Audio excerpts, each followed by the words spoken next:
ratusan massa gabungan dari Gerakan Umat Islam atau GAMIS dan Kesatuan Aksi Mahasiswa Muslim Indonesia atau KAMI Jawa Timur menggelar aksi bela Palestina di depan kantor Gubernur Jawa Timur Jalan Pahlawan 110 Surabaya, Jumat 21 Mei 2021 siang.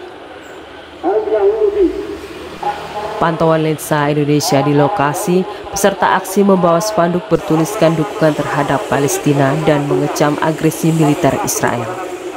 Selain itu, juga tampak bendera Palestina berkibar di tengah-tengah bendera merah putih.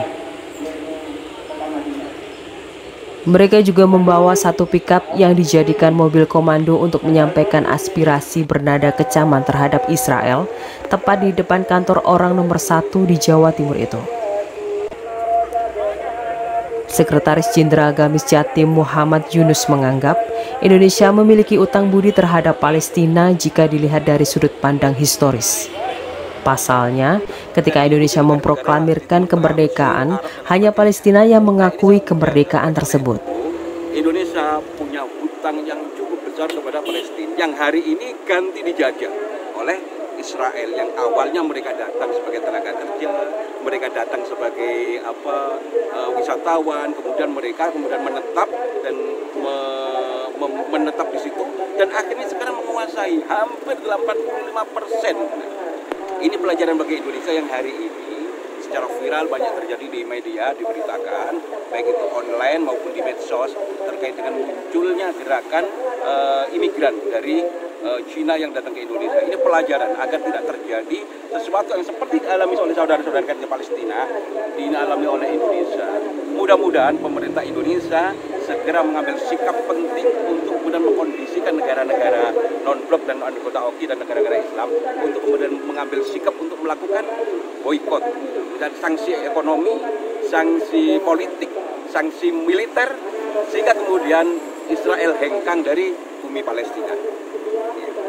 Hari ini kita akan menyampaikan kepada gubernur, tapi desain acaranya dirubah seperti ini yang kita kecewa ya. Tapi nanti ada mediasi nggak dengan gubernur? Ya, sampai sekarang saya telepon teman-teman kepolisian agar kemudian segera kami diterima oleh gubernur untuk mendiskusikan ini. Tagline aksi kita adalah aksi, kemudian yang kedua aspirasi, kita menyampaikan aspirasi kepada pemerintah, yang ketiga kita audiensi. Kita diskusi di sana dan kemudian kita melakukan donasi. Ini kami sudah menyebarkan banyak petugas untuk kemudian melakukan donasi di perempatan-perempatan yang ada sekitar 55 perempatan, dan aksi kita ada 2 aksi lagi di sana. Ada aksi lagi di sana di gedung DPR. Nah, nanti donasi itu kemudian kita kirim sebagai bantuan dari umat Islam Indonesia untuk kemudian membantu saudara-saudara kita yang ada di Palestina yang hari ini terjajah seperti kita 350 tahun yang lalu. Ya. Pemerintah Indonesia melakukan sikap yang kontradiktif. Di satu sisi dia mengecam penyerangan Israel di Palestina, tapi di satu sisi Indonesia menolak untuk melakukan resolusi soal genosida di PSBB. Itu yang kita sesalkan. Itu yang kita sesalkan. Sebenarnya Presiden sudah menyampaikan bahwa sikapnya tegas dan istiqomah, sebagaimana dulu Pak Karno, Pak Harto, dan kemudian presiden-presiden berikutnya. Tetapi kemudian itu yang kita lihat kemarin sepertinya memang agak kontradiktif. Nah, ini ada grand design apa kemudian yang ada di belakang itu, sehingga kemudian yang terjadi antara sikap presiden kemudian menteri luar negeri yang kemudian kontradiktif. Ini yang perlu dijelaskan kepada masyarakat sehingga kemudian masyarakat tidak curiga karena sikapnya tidak jelas, gitu kan. Padahal kita sudah beranggapan bahwa presiden sudah melakukan sesuai dengan apa yang dilakukan oleh presiden-presiden pendahulunya untuk kemudian tetap membela Palestina dalam konflik antara Israel dan Palestina. Karena di dalam konstitusi kita disampaikan bahwa kemerdekaan adalah hak segala bangsa, ya kan? Dan Indonesia ikut membantu melakukan kesejahteraan dunia yang berdasarkan kemerdekaan, perdamaian abadi dan keadilan sosial. Itu bunyi konstitusi kita. Itu harus konsekuen kita lakukan. Jangan sampai kita kemudian antara konstitusi yang kita miliki itu kemudian kontradiktif, berlawanan dengan sikap yang hari ini diambil oleh pengambil keputusan. Ustaz, usulan apa yang Ustaz sampaikan nanti ke gubernur? Apakah mendukung kemerdekaan Palestina atau two state nation? Artinya Israel dan Palestina? Satu negara. Israel itu penjajah. Orang Palestina tidak kenal itu Israel. Mereka pendatang haram.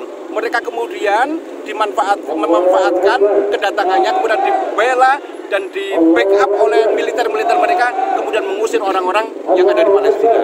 Hal ini dipicu kejadian pengusiran penduduk yang ada di Sheikh Jarrah. Kemudian orang datang bertamu ke sana di rumah kita misalnya, ya. Tapi kemudian yang punya rumah diusir. Ketika yang punya rumah pertahanan diri ditembak oleh Israel dan kemudian meninggal di. Ini adalah kebiadaban luar biasa. Melanggar HAM, melanggar konstitusi kesepakatan bangsa-bangsa di seluruh dunia. Ustaz, kalau konkretnya teman-teman Muslim di Jawa Timur, mau nggak kalau memang ada kesempatan untuk berjihad di sana lah istilahnya? Berangkat? Saya kira begini, yang dibutuhkan oleh saudara-saudara kita di Palestina adalah dukungan dan support. Ya. Kalau kita datang ke sana, apakah kita kemudian mampu menghadapi sebuah kondisi di sana seperti itu? Ya. Bantuan, dukungan, dan doa serta donasi itulah yang mereka butuhkan. Oleh sebab itu, Indonesia dinilai memiliki peran untuk mengkondisikan negara-negara yang berada di bawah naungan Organisasi Kerjasama Islam atau OKI. Untuk diketahui, aksi serupa juga digelar di depan gedung DPR Provinsi Jawa Timur, Jalan Indrapura nomor 1, Surabaya. Lensa Indonesia.com melaporkan dari Surabaya, Jawa Timur.